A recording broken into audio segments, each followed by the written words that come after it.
हाँ जी स्टूडेंट्स, सभी को नमस्कार। एडवोकेट गुरप्यार सिंह पंजाब से।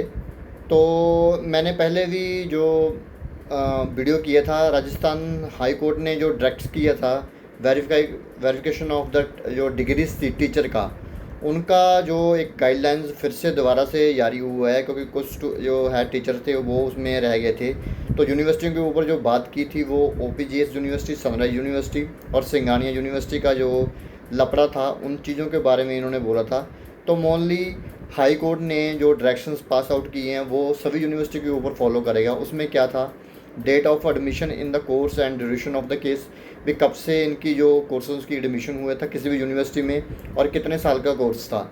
और उसके बाद whether the course undertaken by the petitioner was correspondence course और was the regular student courses. तो ये भी गाइडलाइन जारी हुआ था माननीय जो हाई कोर्ट की तरफ से भी, जो भी ये डिग्रीज़ हैं जो डिस्टेंस एजुकेशन निकली हैं या स्टूडेंट्स ने रेगुलर कोर्स किया है। उसके बाद proof of the payment of a fee for the course for the all semesters including date and mode of payment. तो सबसे बड़ा जो मेन सवाल जो इस स्टूडेंट्स के ऊपर आता है, ये भी एक वेरिफिकेशन का टाइप है भी, जो पेमेंट स्टूडेंट्स ने की है उसका क्या मोड था, कैश था जहाँ कोई ऑनलाइन पे किया था पर सेमेस्टर के हिसाब से, और वो जो भी मोड ऑफ पेमेंट था वो भी स्टूडेंट्स जो पटिशनर है क्लियर करे, या जो भी यूनिवर्सिटी है वो क्लियर करे इसको।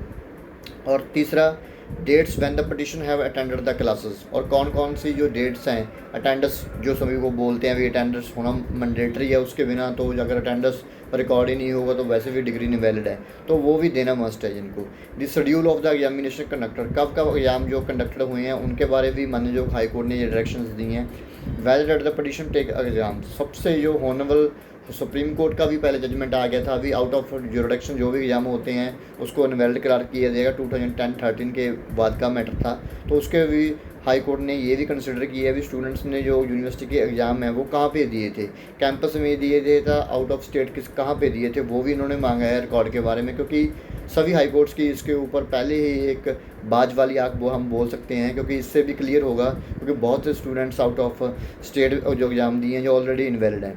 How did they receive the marksheets whether by post और बाई हैंड।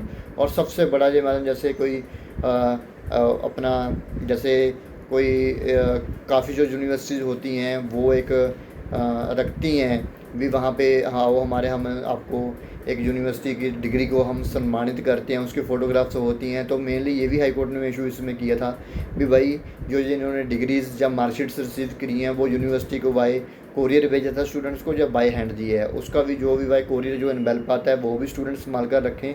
अगर कोई नंबर लगकर यूनिवर्सिटी से एड्रेस से आ रहा है तो वो वैलिड माना जाएगा, वो आपको एक एविडेंस के तौर पर कल को काम ही आएगा। अगर मान लो ये फेक ही है, जहाँ किसी यूनिवर्सिटी के एड्रेस से नहीं आ रहा, तो फिर कैसे प्रूफ करोगे, तो ये वैलिड नहीं तो नहीं माना जाएगा। सो यही Jaswant Singh versus state of Rajasthan और कनेक्टेड पटिशंस का न्यूट्रल डिसाइडेशन जो अभी पेंडिंग है, तो इसके भी जो पॉइंट्स हैं इसके ऊपर स्टूडेंट्स के ऊपर कुछ भी हैं तो वो अपना बेनिफिट्स हाई कोर्ट से ले सकते हैं और यूनिवर्सिटियों के से अपनी जो डिग्रीज़ हैं वो वेरिफिकेशन करवा सकते हैं और आने वाले समय में खुद भी अपना फ्यूचर जो है सिक्योर कर सकते हैं। Thank you so much.